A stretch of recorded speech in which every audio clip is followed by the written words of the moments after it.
So the first step on our digital journey was a very radical step. It's referred to internally as Ship Alongside, and it was an exercise that was kicked off by Mike Denoma, our CEO. He ran it as a competition, set 3 teams up from the business, so they were a blend of operational general managers or key operational leaders, people from procurement departments or from the HR departments or wherever, anywhere but the technology department. And then they were partnered with an external technical capability.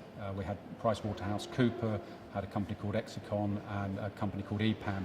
Each were given a team or were given to a team. And the team were all set the same problem. You've got a hotel, you've just been given the keys, what do you need to fill it with to make your business model work?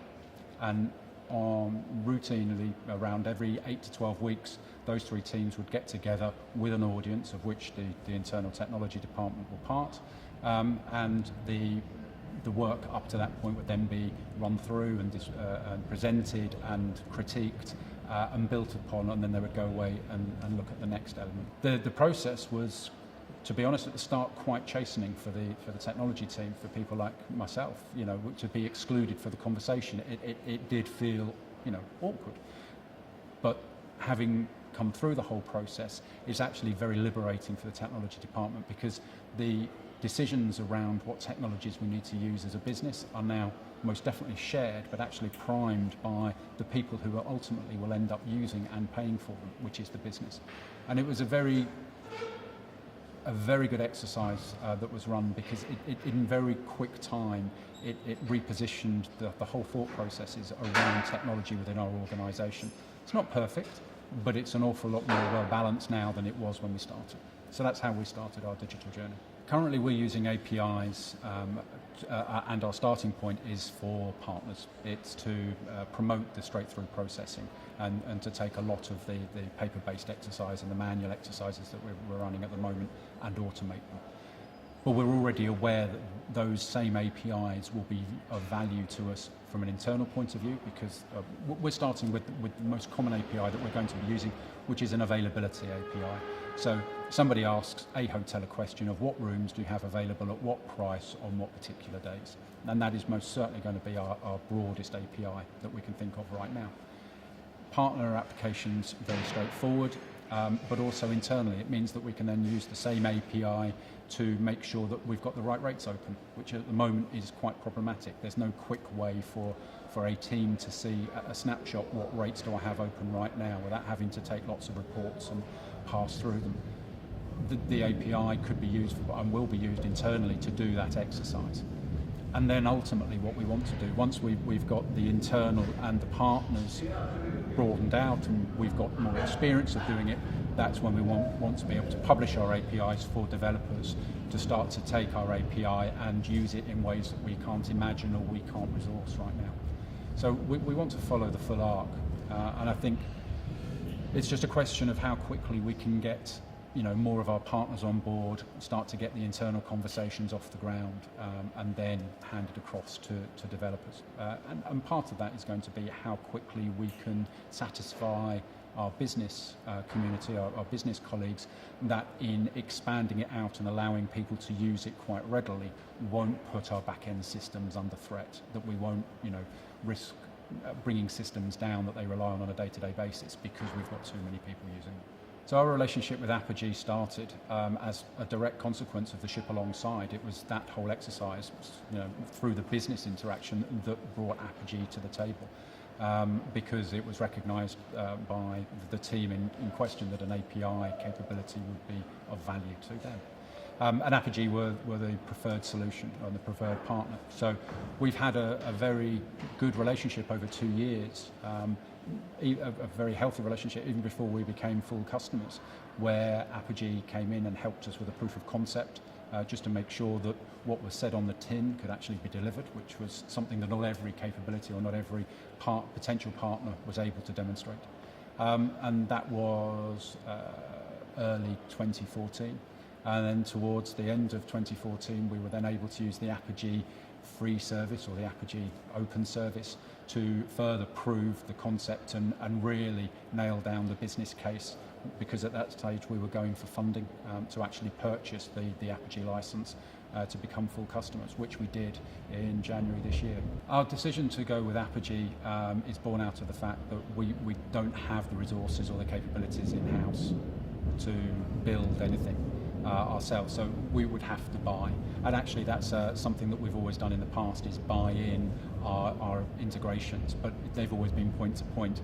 Apogee fits a really good space for us because they have the back end and all of the wrap around that we couldn't replicate, but in a flexible way that we can then use, that fits our business model and fits our business requirements. So it is the very best of both worlds.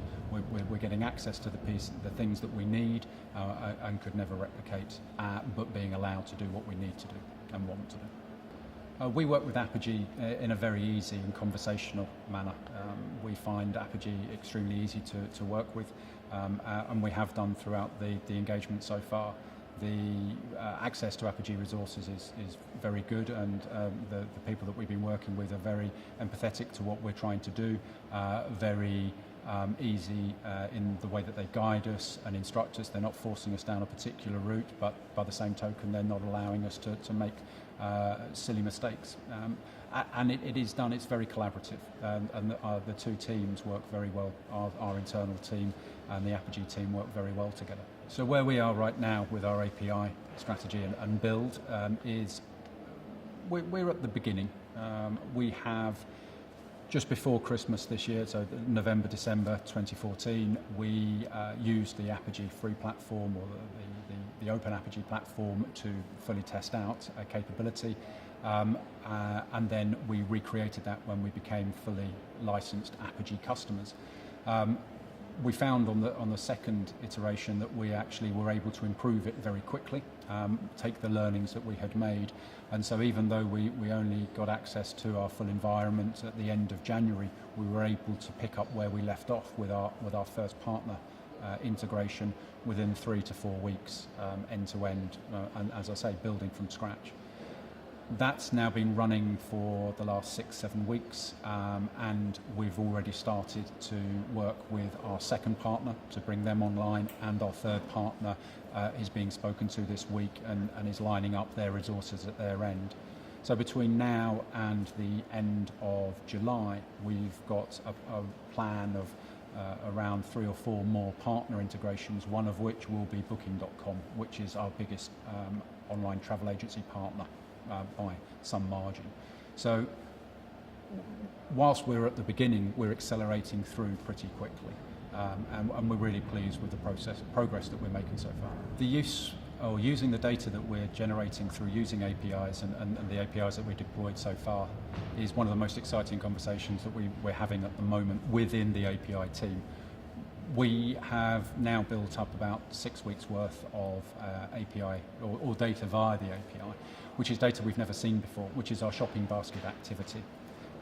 Traditionally, where we've been dealing with people online, we only ever see the bookings that they actually make, rather than the queries and the requests that they're making about the availability of what we have, which we're now referring to as our shopping basket. But we can see all that now, and it's the first time ever, helping our data science colleagues build out a capability to use that data and to refine what it is that we're collecting. So we think it's going to be a very collaborative, very rich conversation. And certainly as we want to build out and put more and more partners through the API channel, ultimately our own website through the API channel, and maybe even the global distribution systems, which are the Amadeuses and the Galileos of this world, we've got a view that we could put those through the Apogee API layer as well.